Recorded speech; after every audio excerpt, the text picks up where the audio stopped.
गणेशाय नमः। ओम श्री सीतारामचंद्राभ्याम नमः। श्रीमद् वाल्मीकि रामायण किष्किंधा कांड सर्ग 33 से 37। सर्ग 33। लक्ष्मण का किष्किंधापुरी की शोभा देखते हुए सुग्रीव के महल में प्रवेश करके क्रोध पूर्वक धनुष को टंकारना, भयभीत सुग्रीव का तारा को उन्हें शांत करने के लिए भेजना तथा तारा का समझा बुझाकर उन्हें अंतःपुर में लाना। इधर गुफा में प्रवेश करने के लिए अंगद के प्रार्थना करने पर शत्रु वीरों का संहार करने वाले लक्ष्मण ने श्री राम की आज्ञा के अनुसार किष्किंधा नामक रमणीय गुफा में प्रवेश किया। किष्किंधा के द्वार पर जो विशाल शरीर वाले महाबली वानर थे, वे सब लक्ष्मण को देख हाथ जोड़कर खड़े हो गए। दशरथ नंदन लक्ष्मण को क्रोध पूर्वक लंबी सांस खींचते देख वे सब वानर अत्यंत भयभीत हो गए थे, इसलिए वे उन्हें चारों ओर से घेरकर उनके साथ साथ नहीं चल सके। श्रीमान लक्ष्मण ने द्वार के भीतर प्रवेश करके देखा किष्किंधापुरी एक बहुत बड़ी रमणीय गुफा के रूप में बसी हुई है। वह रत्नमयी पुरी नाना प्रकार के रत्नों से भरी पूरी होने के कारण दिव्य शोभा से संपन्न है। वहाँ के वन उपवन फूलों से सुशोभित दिखाई दिए। हरम्यों, धनियों की अटालिकाओं तथा प्रासादों, देव मंदिरों और राजभवनों से वह पूरी अत्यंत घनी दिखाई देती थी। नाना प्रकार के रत्न उसकी शोभा बढ़ाते थे। संपूर्ण कामनाओं को पूर्ण करने वाले फलों से युक्त खिले हुए वृक्षों से वह पूरी सुशोभित थी। वहाँ दिव्य माला और दिव्य वस्त्र धारण करने वाले परम सुंदर वानर, जो देवताओं और गंधर्वों के पुत्र तथा इच्छानुसार रूप धारण करने वाले थे, निवास करते हुए उस नगरी की शोभा बढ़ाते थे। वहाँ चंदन, अगर और कमलों की मनोहर सुगंध छा रही थी।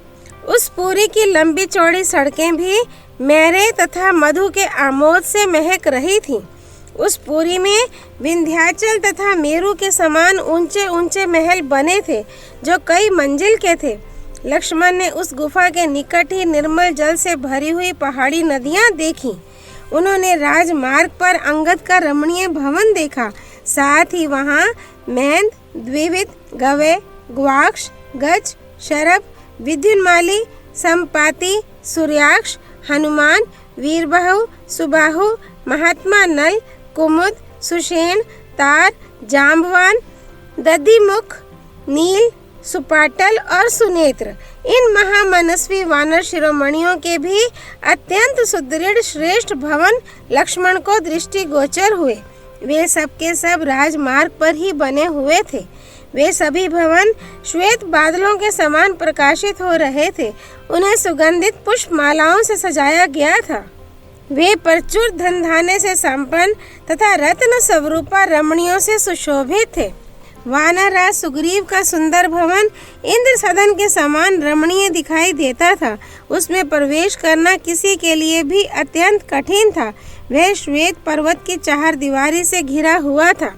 कैलाश शिखर के समान श्वेत प्रासाद शिखर तथा समस्त मनोरथों को पूर्ण करने वाले फलों से युक्त पुष्पित दिव्य वृक्ष उस राजभवन की शोभा बढ़ाते थे। वहाँ इंद्र के दिए हुए दिव्य फल फूलों से संपन्न मनोरम वृक्ष लगाए गए थे, जो परम सुंदर नीले मेघ के समान श्याम तथा शीतल छाया से युक्त थे। अनेक बलवान वानर हाथों में हथियार लिए उसकी ड्योढ़ी पर पहरा दे रहे थे। वह सुंदर महल दिव्य मालाओं से अलंकृत था और उसका बाहरी फाटक पक्के सोने का बना हुआ था। महाबली सुमित्रा कुमार लक्ष्मण ने सुग्रीव के उस रमणीय भवन में प्रवेश किया, मानो सूर्यदेव महान मेघ के भीतर प्रविष्ट हुए हों। उस समय किसी ने रोक टोक नहीं की। धर्मात्मा लक्ष्मण ने सवारियों तथा विविध आसनों से सुशोभित उस भवन की 7 ड्योढ़ियों को पार करके बहुत ही गुप्त और विशाल अंतःपुर को देखा। उसमें जहाँ तहाँ चांदी और सोने के बहुत से पलंग तथा अनेकानेक श्रेष्ठ आसन रखे हुए थे और उन सब पर बहुमूल्य बिछौने बिछे थे। उन सब से वह अंतःपुर सुसज्जित दिखाई देता था। उसमें प्रवेश करते ही लक्ष्मण के कानों में संगीत की मीठी तान सुनाई पड़ी। जो वहाँ निरंतर गूंज रही थी। वीणा के लय पर कोई कोमल कंठ से गा रहा था। प्रत्येक पद और अक्षर का उच्चारण सम ताल का प्रदर्शन करते हुए हो रहा था।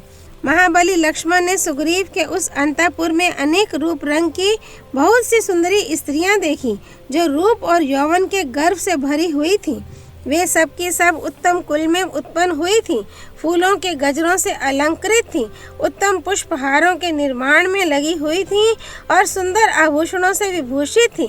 उन सबको देखकर लक्ष्मण ने सुग्रीव के सेवकों पर भी दृष्टिपात किया, जो अतृप्त या असंतुष्ट नहीं थे।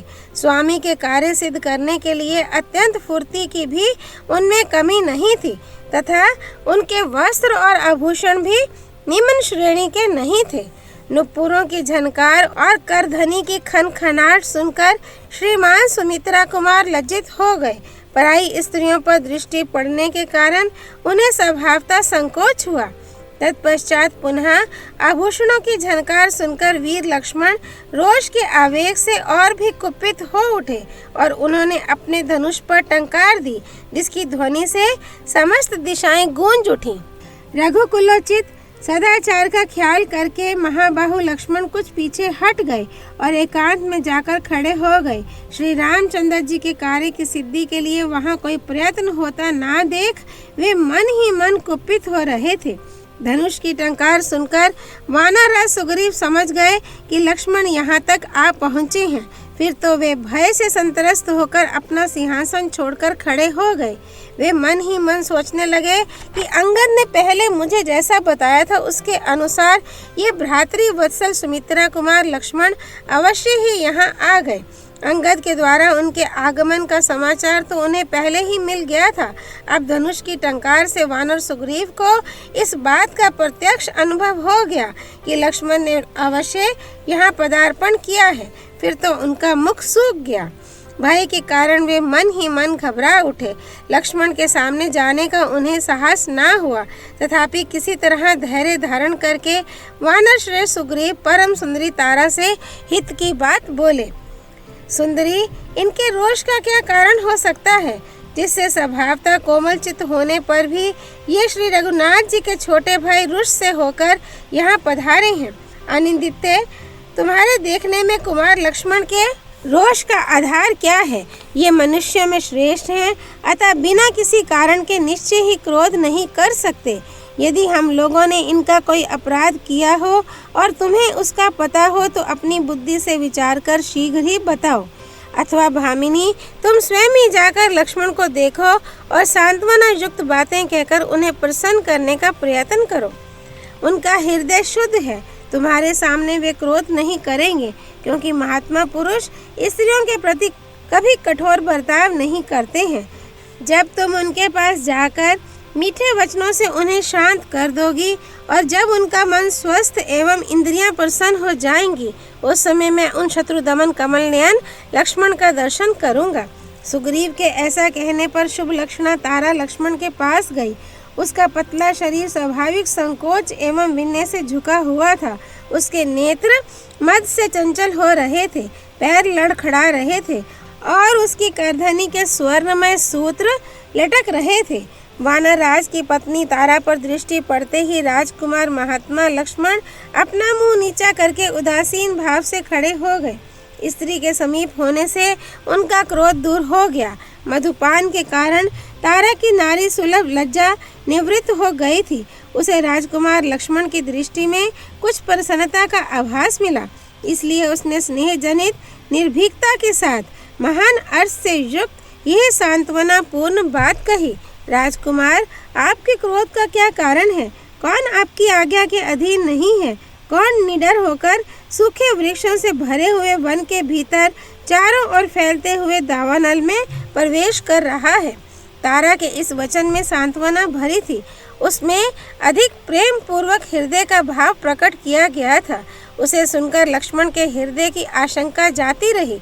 वे कहने लगे, अपने स्वामी के हित में संलग्न रहने वाली तारा, तुम्हारा ये पति विषय भोग में आसक्त होकर धर्म और अर्थ के संग्रह का लोभ कर रहा है। क्या तुम्हें इस अवस्था का पता नहीं है? तुम इसे समझाती क्यों नहीं? तारे, सुग्रीव अपने राज्य की स्थिरता के लिए ही प्रयास करता है।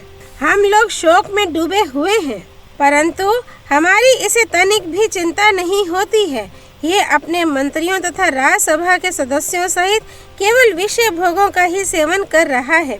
वानरराज सुग्रीव ने 4 महीनों की अवधि निश्चित की थी।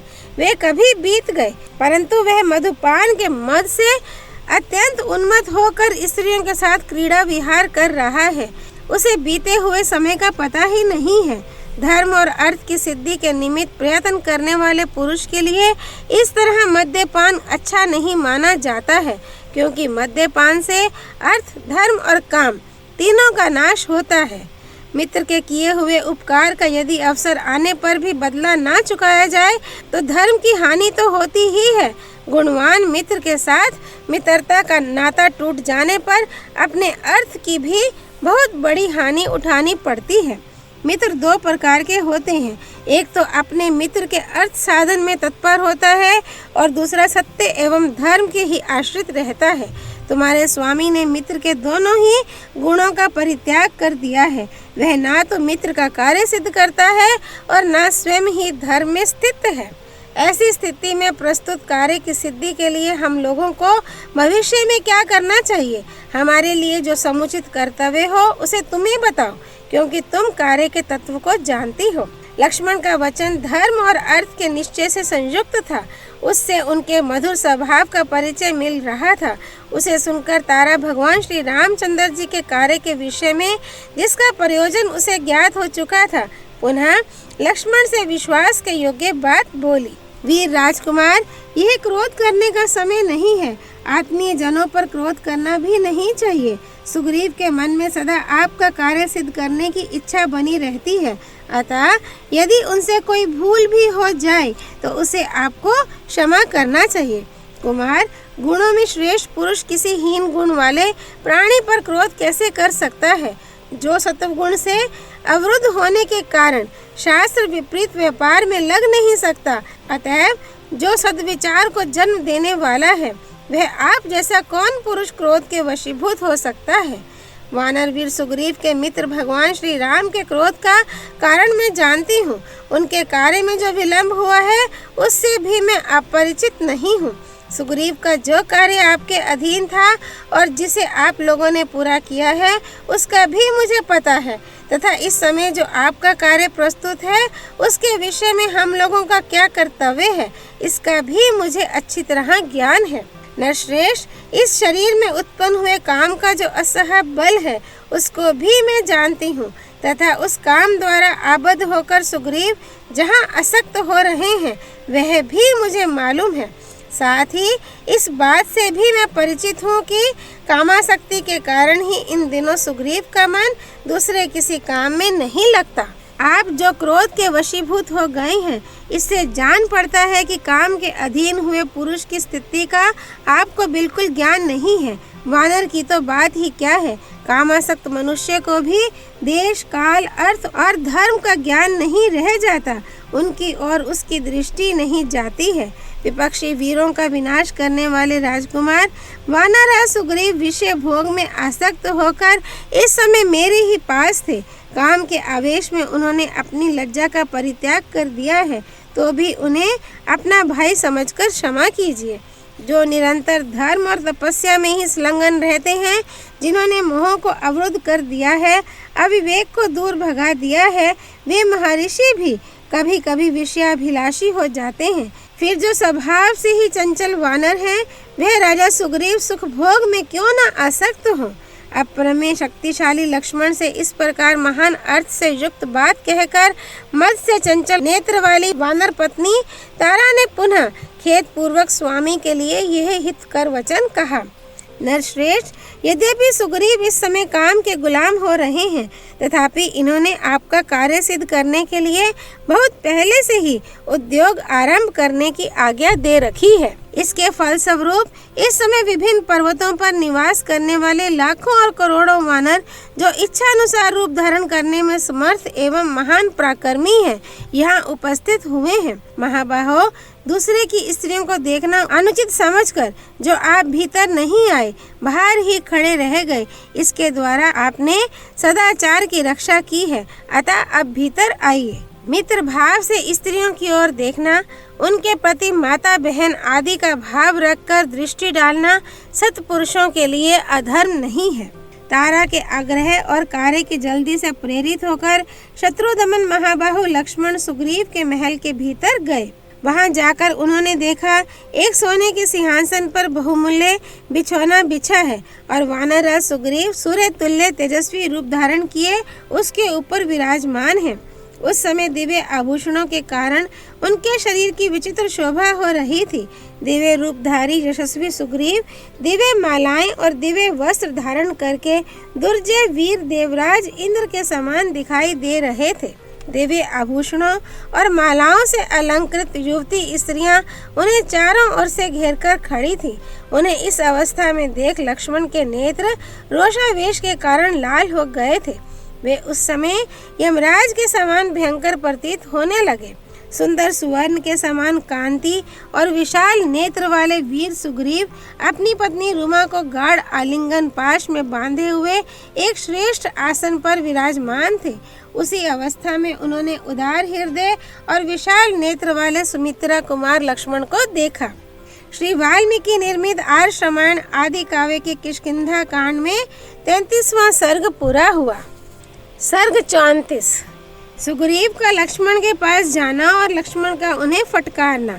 लक्ष्मण बेरोक टोक भीतर घुस आए थे। उन पुरुष शिरोमणि को क्रोध से भरा देख सुग्रीव की सारी इंद्रियां व्यथित हो उठी। दशरथ पुत्र लक्ष्मण रोष पूर्वक लंबी सांस खींच रहे थे और तेज से प्रज्वलित से जान पड़ते थे। अपने भाई के कष्ट से उनके मन में बड़ा संतोष था। उन्हें सामने आया देख वानर श्रेष्ठ सुग्रीव सुवर्ण का सिंहासन छोड़कर कूद पड़े, मानो देवराज इंद्र का भली भांति सजाया हुआ महान ध्वज आकाश से पृथ्वी पर उतर आया हो। सुग्रीव के उतरते ही रुमा आदि स्त्रियां भी उनके पीछे उस सिंहासन से उतरकर खड़ी हो गईं।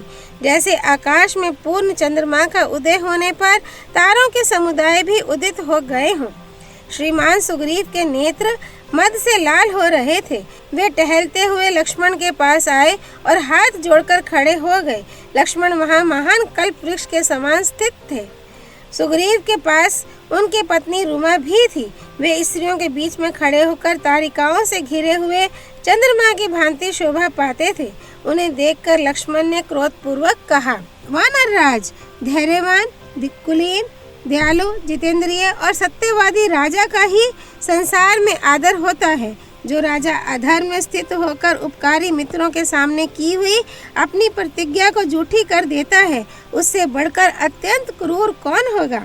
अश्वदान की प्रतिज्ञा करके उसकी पूर्ति ना करने पर अश्वनरित, अश्वविष्यक असत्य नामक पाप होता है। ये पाप बन जाने पर मनुष्य 100 अश्वों की हत्या के पाप का भागी होता है। इसी प्रकार गोदान विषयक प्रतिज्ञा को मिथ्या कर देने पर सहस्त्र गौओं के वध का पाप लगता है तथा किसी पुरुष के समक्ष उसका कार्य पूर्ण कर देने की प्रतिज्ञा करके जो उसकी पूर्ति नहीं करता है, वह पुरुष आत्मघात और स्वजन वध के पाप का भागी होता है। फिर जो परम पुरुष श्री राम के समक्ष की हुई प्रतिज्ञा को मिथ्या करता है, उसके पाप की कोई इयता नहीं हो सकती। वानरराज, जो पहले मित्रों के द्वारा अपना कार्य सिद्ध करके बदले में उन मित्रों का कोई उपकार नहीं करता है, वह कृतघ्न एवं सब प्राणियों के लिए वध्य है। कपिराज, किसी कृतघ्न को देखकर कुपित हुए ब्रह्मा जी ने सब लोगों के लिए आदरणीय यह एक श्लोक कहा है, इसे सुनो। गो हत्यारे, शराबी, चोर और व्रत भंग करने वाले पुरुष के लिए सत्पुरुषों ने प्रायश्चित का विधान किया है, किंतु कृतघ्न के उद्धार का कोई उपाय नहीं है। वानर, तुम अनारे, कृतघ्न और मिथ्यावादी हो, क्योंकि श्री रामचंद्र जी की सहायता से तुमने पहले अपना काम तो बना लिया, किंतु जब उनके लिए सहायता करने का अवसर आया तब तुम कुछ नहीं करते। वानर, तुम्हारा मनोरथ सिद्ध हो चुका है। अतः अब तुम्हें प्रत्युपकार की इच्छा से श्री राम की पत्नी सीता की खोज के लिए प्रयत्न करना चाहिए, परंतु तुम्हारी दशा ये है कि अपनी प्रतिज्ञा को झूठी करके ग्राम्य भोगों में आसक्त हो रहे हो। श्री रामचंद्र जी यह नहीं जानते हैं कि तुम मेंढक किसी बोली बोलने वाले सर्प हो। जैसे सांप अपने मुंह में किसी मेंढक को जब दबा लेता है तब केवल मेंढक ही बोलता है, दूर के लोग उसे मेंढक ही समझते हैं, परंतु वह वास्तव में सर्प होता है। वही दशा तुम्हारी है। तुम्हारी बातें कुछ और हैं और स्वरूप कुछ और। महाभाग श्री रामचंद्र जी परम महात्मा तथा दया से द्रवित हो जाने वाले हैं, अतएव उन्होंने तुम जैसे पापी और दुरात्मा को भी वानरों के राज्य पर बिठा दिया। यदि तुम महात्मा रघुनाथ जी के किए हुए उपकार को नहीं समझोगे तो शीघ्र ही उनके तीखे बाणों से मारे जाकर वाली का दर्शन करोगे। सुग्रीव, वाली मारा जाकर जिस रास्ते से गया है वह आज भी बंद नहीं हुआ है, इसलिए तुम अपनी प्रतिज्ञा पर डटे रहो, वाली के मार्ग का अनुसरण ना करो। इक्ष्वाकु वंश शिरोमणि श्री रामचंद्र जी के धनुष से छूटे हुए उन वज्रतुल्य बाणों की ओर निश्चय ही तुम्हारी दृष्टि नहीं जा रही है, इसीलिए तुम ग्राम्य सुख का सेवन कर रहे हो और उसी में सुख मानकर श्री रामचंद्र जी के कार्य का मन से भी विचार नहीं करते हो। श्री वाल्मीकि निर्मित आश्रमायण आदि काव्य के किष्किंधा कांड में 34वां सर्ग पूरा हुआ। सर्ग 35। तारा का लक्ष्मण को युक्ति युक्त वचनों द्वारा शांत करना। सुमित्रा कुमार लक्ष्मण अपने तेज के कारण प्रज्वलित से हो रहे थे।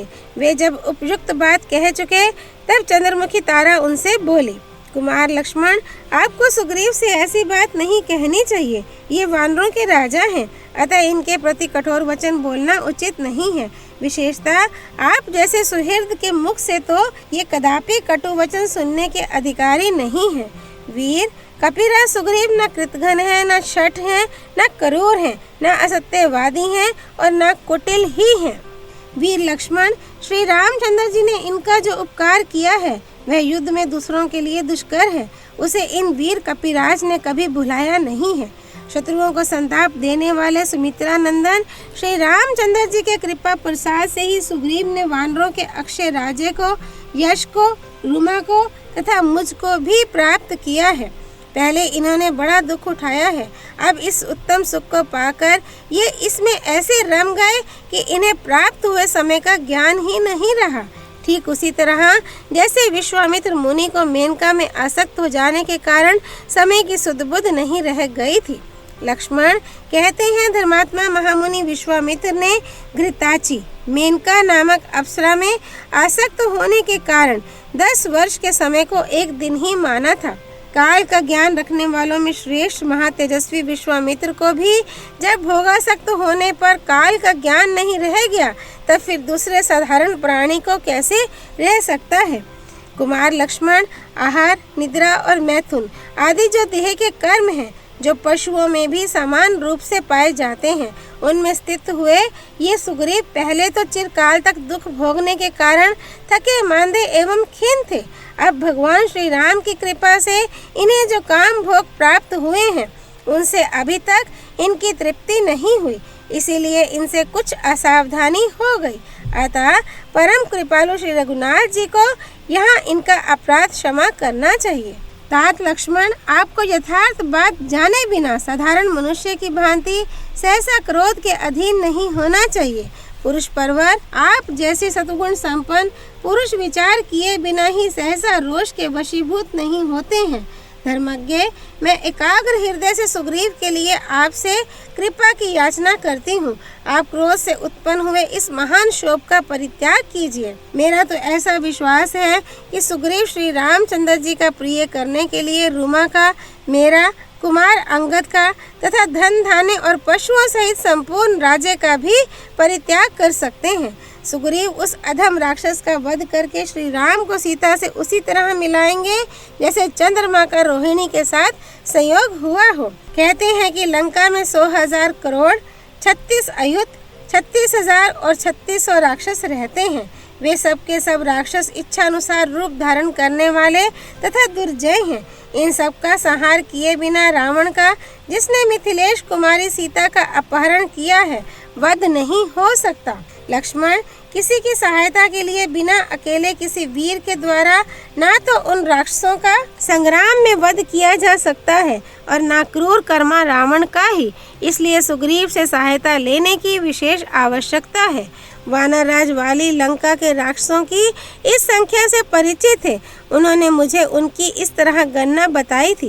रावण ने इतनी सेना का संग्रह कैसे किया ये तो मुझे नहीं मालूम है, किंतु इस संख्या को मैंने उनके मुंह से सुना था। वह इस समय मैं आपको बता रही हूँ। आपकी सहायता के लिए सुग्रीव ने बहुतेरे श्रेष्ठ वानरों को युद्ध के निमित्त असंख्य वानर वीरों की सेना एकत्र करने के लिए भेज रखा है। वानरराज सुग्रीव उन महाबली और पराक्रमी वीरों के आने की प्रतीक्षा कर रहे हैं। अतएव भगवान श्री राम का कार्य सिद्ध करने के लिए अभी नगर से बाहर नहीं निकल सके हैं। सुमित्रा नंदन, सुग्रीव ने उन सबके एकत्र होने के लिए पहले से ही जो अवधि निश्चित कर रखी है, उसके अनुसार उन समस्त महाबली वानरों को आज ही यहाँ उपस्थित हो जाना चाहिए। शत्रुदमन लक्ष्मण, आज आपकी सेवा में कोटि सहस्त्र 10 अरब रीछ, 100 करोड़ 1 अरब लंगूर तथा और भी बढ़े हुए तेज वाले कई करोड़ वानर उपस्थित होंगे, इसलिए आप क्रोध को त्याग दीजिए। आपका मुख क्रोध से तमतमा उठा है और आंखें रोष से लाल हो गई हैं। ये सब देखकर हम वानरराज की स्त्रियों को शांति नहीं मिल रही है। हम सबको प्रथम भय वाली वध के समान ही किसी अनिष्ट की आशंका हो रही है। श्री वाल्मीकि निर्मित आश्रमण आदि काव्य के किष्किंधा कांड में 35वां सर्ग पूरा हुआ। सर्ग 36। सुग्रीव का अपनी लघुता तथा श्री राम की महत्ता बताते हुए लक्ष्मण से क्षमा मांगना और लक्ष्मण का उनकी प्रशंसा करके उन्हें अपने साथ चलने के लिए कहना। तारा ने जब इस प्रकार धर्म के अनुकूल विनय युक्त बात कही, तब कोमल स्वभाव वाले सुमित्रा कुमार लक्ष्मण ने उसे मान लिया, क्रोध को त्याग दिया। उनके द्वारा तारा की बात मान ली जाने पर वानर युद्धपति सुग्रीव ने लक्ष्मण से प्राप्त होने वाले महान भय को भीगे हुए वस्त्र की भांति त्याग दिया। तदनंतर वानरराज सुग्रीव ने अपने कंठ में पड़ी हुई फूलों की विचित्र विशाल एवं बहुगुण संपन्न माला तोड़ डाली और वे मद से रहित हो गए। फिर समस्त वानरों में शिरोमणि सुग्रीव ने भयंकर बलशाली लक्ष्मण का हर्ष बढ़ाते हुए उनसे यह विनय युक्त बात कही। सुमित्रा कुमार, मेरी श्री कीर्ति तथा सदा से चला आता हुआ वानरों का राज्य, ये सब नष्ट हो चुके थे। भगवान श्री राम की कृपा से ही मुझे पुनः इन सब की प्राप्ति हुई है। राजकुमार, वे भगवान श्री राम अपने कर्मों से ही सर्वत्र विख्यात हैं। उनके उपकार का वैसा ही बदला अंश मात्र से भी कौन चुका सकता है। धर्मात्मा श्री राम अपने ही तेज से रावण का वध करेंगे और सीता को प्राप्त कर लेंगे। मैं तो उनका एक तुच्छ सहायक मात्र रहूंगा, जिन्होंने एक ही बाण से 7 बड़े बड़े ताल वृक्ष, पर्वत, पृथ्वी, पाताल और वहां रहने वाले दैत्यों को भी विदीर्ण कर दिया था। उनको दूसरे किसी सहायक की आवश्यकता भी क्या है। लक्ष्मण, जिनके धनुष खींचते समय उसकी टंकार से पर्वतों सहित पृथ्वी कांप उठी थी, उन्हें सहायकों से क्या लेना है। नरश्रेष्ठ, मैं तो वेरी रावण का वध करने के लिए अग्रगामी सैनिकों सहित यात्रा करने वाले महाराज श्री राम के पीछे पीछे चलूंगा। विश्वास अथवा प्रेम के कारण यदि कोई अपराध बन गया हो तो मुझ दास के उस अपराध को क्षमा कर देना चाहिए, क्योंकि ऐसा कोई सेवक नहीं है जिससे कभी कोई अपराध होता ही ना हो। महात्मा सुग्रीव के ऐसा कहने पर लक्ष्मण प्रसन्न हो गए और बड़े प्रेम से इस प्रकार बोले। वानरराज सुग्रीव, विशेषतः तुम जैसे विनयशील सहायक को पाकर मेरे भाई श्री राम सर्वथा स्नात हैं। सुग्रीव, तुम्हारा जो प्रभाव है और तुम्हारे हृदय में जो इतना शुद्ध भाव है, इससे तुम वानर राजे की परम उत्तम लक्ष्मी का सदा ही उपभोग करने के अधिकारी हो। सुग्रीव, तुम्हें सहायक के रूप में पाकर प्रतापी श्री राम रणभूमि में अपने शत्रुओं का शीघ्र ही वध कर डालेंगे, इसमें संशय नहीं है। सुग्रीव, तुम धर्मज्ञ, कृतज्ञ तथा युद्ध में कभी पीठ न दिखाने वाले हो। तुम्हारा ये भाषण सर्वथा युक्ति संगत और उचित है। वानर शिरोमणि, तुमको और मेरे बड़े भाई को छोड़कर दूसरा कौन ऐसा विद्वान है जो अपने में सामर्थ्य होते हुए भी ऐसा नम्रता पूर्ण वचन कह सके। कपिराज, तुम बल और पराक्रम में भगवान श्री राम के बराबर हो। देवताओं ने ही हमें दीर्घ काल के लिए तुम जैसा सहायक प्रदान किया है, किंतु वीर अब तुम शीघ्र ही मेरे साथ इस पुरी से बाहर निकलो। तुम्हारे मित्र अपनी पत्नी के अपहरण से बहुत दुखी हैं, उन्हें चलकर सांत्वना दो। सखे, शोक मगन श्री राम के वचनों को सुनकर जो मैंने तुम्हारे प्रति कठोर बातें कह दी हैं, उनके लिए मुझे क्षमा करो। श्री वाल्मीकि निर्मित आश्रमण आदि काव्य के किष्किंधा कांड में 36वां सर्ग पूरा हुआ। सर्ग 37। सुग्रीव का हनुमान जी को वानर सेना के संग्रह के लिए दोबारा दूत भेजने की आज्ञा देना। उन दूतों से राजा की आज्ञा सुनकर समस्त वानरों का किष्किंधा के लिए प्रस्थान और दूतों का लौटकर सुग्रीव को भेंट देने के साथ ही वानरों के आगमन का समाचार सुनाना।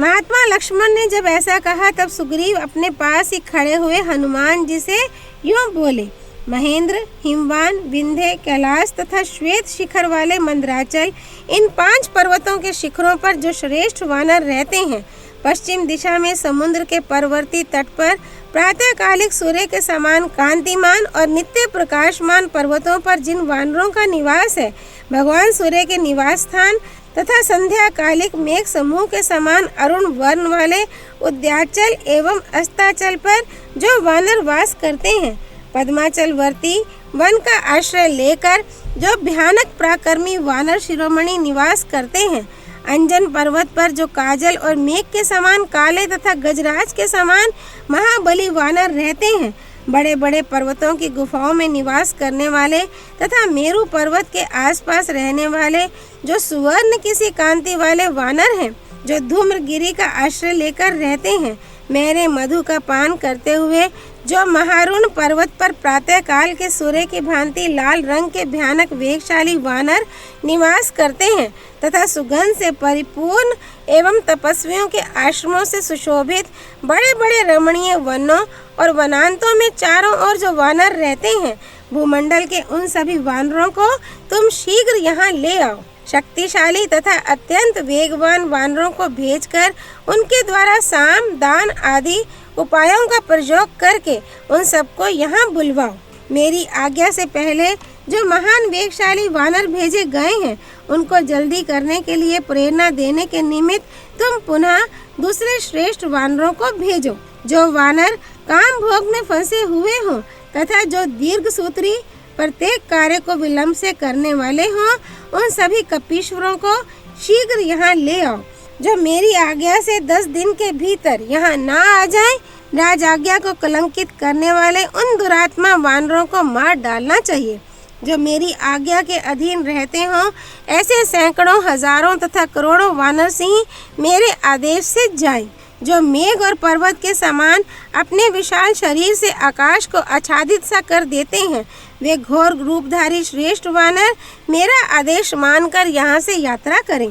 वानरों के निवास स्थानों को जानने वाले सभी वानर तीव्र गति से भूमंडल में चारों ओर जाकर मेरे आदेश से उन स्थानों के संपूर्ण वानर गणों को तुरंत यहाँ ले आवें। वानरराज सुग्रीव की बात सुनकर वायुपुत्र हनुमान जी ने संपूर्ण दिशाओं में बहुत से पराक्रमी वानरों को भेजा। राजा की आज्ञा पाकर वे सब वानर तत्काल आकाश में पक्षियों और नक्षत्रों के मार्ग से चल दिए। उन वानरों ने समुद्रों के किनारे, पर्वतों पर, वनों में और सरोवरों के तटों पर रहने वाले समस्त वानरों को श्री रामचंद्र जी का कार्य करने के लिए चलने को कहा। अपने सम्राट सुग्रीव का, जो मृत्यु एवं काल के समान भयानक दंड देने वाले थे, आदेश सुनकर वे सभी वानर उनके भय से थर्रा उठे और तुरंत ही किष्किंधा की ओर प्रस्थित हुए। तदनंतर कंजलगिरी से काजल के ही समान काले और महान बलवान 3 करोड़ वानर उस स्थान पर जाने के लिए निकले जहाँ श्री रघुनाथ जी विराजमान थे। जहाँ सूर्य देव अस्त होते हैं, उस श्रेष्ठ पर्वत पर रहने वाले 10 करोड़ वानर, जिनकी कांति तपाए हुए सुवर्ण के समान थी, वहाँ से किष्किंधा के लिए चले। कैलाश के शिखरों से सिंह के अयाल किसी श्वेत कांति वाले 10 अरब वानर आए, जो हिमालय पर रहकर फल मूल से जीवन निर्वाह करते थे। वे वानर एक नील की संख्या में वहां आए। विंध्याचल पर्वत से मंगल के समान लाल रंग वाले भयानक पराक्रमी भयंकर रूपधारी वानरों की 10 अरब सेना बड़े वेग से किष्किंधा में आई। शीर समुद्र के किनारे और तमाल वन में नारियल खाकर रहने वाले वानर इतनी अधिक संख्या में आए कि उनकी गणना नहीं हो सकती थी। वनों से, गुफाओं से और नदियों के किनारों से असंख्य महाबली वानर एकत्र हुए। वानरों की वह सारी सेना सूर्य देव को पीती आच्छादित करती हुई सी आई। जो वानर समस्त वानरों को शीघ्र आने के लिए प्रेरित करने के निमित्त किष्किंधा से दोबारा भेजे गए थे, उन वीरों ने हिमालय पर्वत पर उस प्रसिद्ध विशाल वृक्ष को देखा जो भगवान शंकर की यज्ञशाला में स्थित था। उस पवित्र एवं श्रेष्ठ पर्वत पर पूर्व काल में भगवान शंकर का यज्ञ हुआ था, जो संपूर्ण देवताओं के मन को संतोष देने वाला और अत्यंत मनोरम था। उस पर्वत पर खीर आदि अन्न, होम द्रव्य से घृत आदि का स्राव हुआ था। उससे वहां अमृत के समान स्वादिष्ट फल और मूल उत्पन्न हुए थे। उन फलों को उन वानरों ने देखा। उक्त अन्न से उत्पन्न हुए उस दिव्य एवं मनोहर फल मूल को जो कोई एक बार खा लेता था, वह 1 मास तक उससे तृप्त बना रहता था। फलाहार करने वाले उन वानर शिरोमणियों ने उन दिव्य मूल फलों एवं दिव्य औषधों को अपने साथ ले लिया। वहां जाकर उस यज्ञ मंडप से वे सब वानर सुग्रीव का प्रिय करने के लिए सुगंधित पुष्प भी लेते आए। वे समस्त श्रेष्ठ वानर भूमंडल के संपूर्ण वानरों को तुरंत चलने का आदेश देकर उनके यूथों के पहुंचने के पहले ही सुग्रीव के पास आ गए। वे शीघ्रगामी वानर उसी मुहूर्त में चलकर बड़ी उतावली के साथ किष्किंधापुरी में, जहां वानर राज सुग्रीव थे, जा पहुंचे। उस संपूर्ण औषधियों और फल मूलों को लेकर उन वानरों ने सुग्रीव की सेवा में अर्पित कर दिया और इस प्रकार कहा, महाराज, हम लोग सभी पर्वतों, नदियों और वनों में घूम आए। भूमंडल के समस्त वानर आपकी आज्ञा से यहाँ आ रहे हैं। ये सुनकर वानरराज सुग्रीव को बड़ी प्रसन्नता हुई। उन्होंने उनकी दी हुई सारी भेंट सामग्री सानंद ग्रहण की। श्री वाल्मीकि निर्मित आर्ष रामायण आदि काव्य के किष्किंधा कांड में 37वां सर्ग पूरा हुआ। सियापति रामचंद्र की जय। राम भक्त श्री हनुमान जी की जय। राम जन्मभूमि अयोध्यापुरी धाम की जय। सरयू नदी की जय। माँ गौरीपति देवों के देव महादेव भगवान शिव शंकर की जय। श्रीमद् वाल्मीकि रामायण की जय। महर्षि वाल्मीकि मुनि की जय। श्री हरि अर्पणमस्तु।